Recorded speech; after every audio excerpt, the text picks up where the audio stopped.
21 শতকের কঠিন চ্যালেঞ্জ মোকাবেলায় অত্যাধুনিক ও যুগোপযোগী প্রশিক্ষণের মাধ্যমে সক্ষমতা অর্জনের জন্য আর্মি সার্ভিস কোরের সদস্যদের প্রতি আহ্বান জানিয়েছেন সেনাবাহিনীর প্রধান জেনারেল ওয়াকারুজ্জামান। মঙ্গলবার খুলনা জেলার জাহানাবাদ সেনানিবাসস্থ army service corps centre and স্কুলে অনুষ্ঠিত কোরের 44তম বাৎসরিক অধিনায়ক সম্মেলন 2025-এ প্রধান অতিথির বক্তব্যে সেনাপ্রধান এই বার্তা দেন।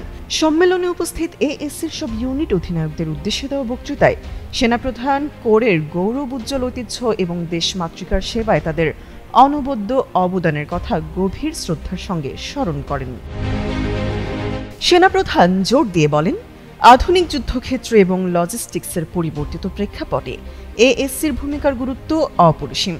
জেনারেল ওয়াকারুজ্জামান কোরের সদস্যদের নিজেদের পেশাগত দক্ষতা বৃদ্ধির উপর সর্বাধিক গুরুত্ব দিতে বলেন। তিনি স্পষ্ট জানিয়ে দেন, কেবল প্রচলিত সামরিক প্রশিক্ষণ নয়, বরং প্রযুক্তিগত জ্ঞান এবং গবেষণায় বিনিয়োগের মাধ্যমে এএসসির কোরের সামগ্রিক সক্ষমতা বৃদ্ধি সম্ভব। এএসসি-সি&এস এর সম্মেলন স্থলে আগত কর্মকর্তাদের সঙ্গে মতবিনিময়কালে সেনাপ্রধান কোরের প্রযুক্তিগত উন্নয়ন, গবেষণা, পেশাগত দক্ষতা বৃদ্ধি এবং ভবিষ্যৎ পরিকল্পনা সহ বিভিন্ন বিষয়ে বিশদভাবে আলোকপাত করেন।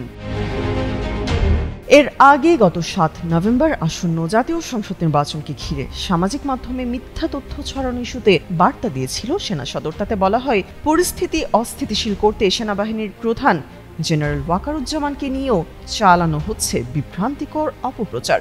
ওই পোস্টে মিথ্যা ও ভিত্তিহীন কিছু ছবি কার্ড যুক্ত করে ক্যাপশনে লেখা হয়, ইদানিং পরিলক্ষিত হচ্ছে সামাজিক যোগাযোগ মাধ্যমে বাংলাদেশ সেনাবাহিনী প্রধানকে জড়িয়ে নির্বাচন পরিচালনা সংক্রান্ত বিভিন্ন অপপ্রচার চালানো হচ্ছে। জনসাধারণকে মিথ্যা ও ভিত্তিহীন প্রচারণা থেকে সতর্ক থাকতে বিনীতভাবে অনুরোধ জানানো যাচ্ছে। ক্যাপশনে উল্লেখ জানিয়ে আরও লেখা হয়, গত 19 জুন একই ধরনের প্রচারণার বিরুদ্ধে সতর্কতামূলক বিজ্ঞপ্তি প্রচার করা হয়েছিল। তামান্না তাবাসসুম, যুগান্তর নিউজ।